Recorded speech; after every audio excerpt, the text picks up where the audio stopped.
Hello everyone. So I am back with my Kali Oracle. Actually, in the YouTube, one person had said that they want me to bring the Kali Oracle back, and someone had WhatsApped to us saying that to me specifically in person that they really are able to resonate with the Kali messages.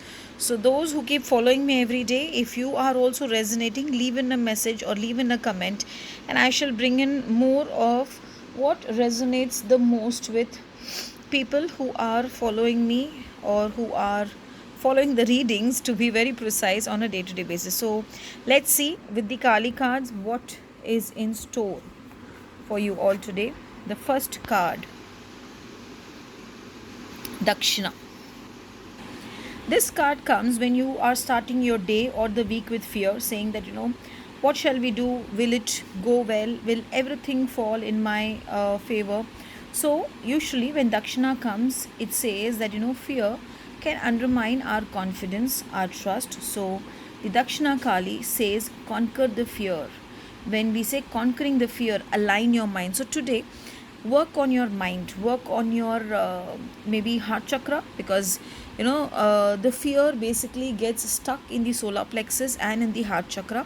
So work more on your solar plexus and the heart chakra. So I would suggest wear the color yellow today, and if possible carry a rose quartz today, so that you will be able to heal your heart chakra, and the yellow will automatically heal your solar plexus chakra. So basically the card says a day to bring in your confidence, a day to work on letting go of the fears, letting go of unwanted thoughts, and just thanking the day as it appears, because when you thank the day as it appears, then automatically Kalima will bless you.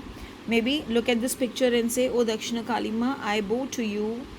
I am very, very happy that you have come to me today. Deliver your blessings on me. Make me powerful and strong so that I let go of the fears that are tormenting me. Be with me always. Whenever I feel low, just stand by me and keep your hand on me." So this is about what you need to do, what you need to wear. So let's see if you do that, or what is the other message that Kali Mata wants to give. Now the next card that has come is yet another beautiful card, Shodasi.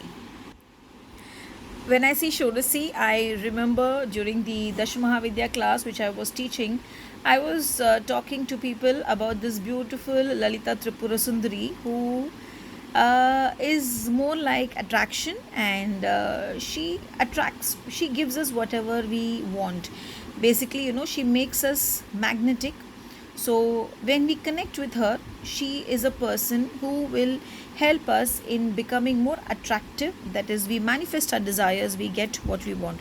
So maybe today, if you let go of your fears, if you build on your confidence, then the Shodasi will cleanse you of whatever it is that has given you that fear, whatever it is that has given you the troubles because of which you were not able to come out of it. She will create a healing path for you, and you will be happy that you are healed and you are out of any sort of unwanted energies today that you felt is actually troubling you, and you will feel her just bringing in realization, bringing in happiness. So just look at her, maybe look at the lotus and just focus on the lotus, and focus it with your third eye and absorb the energies of this lotus through your third eye to the whole body also, and have a beautiful and an awesome Kalima blessed day ahead.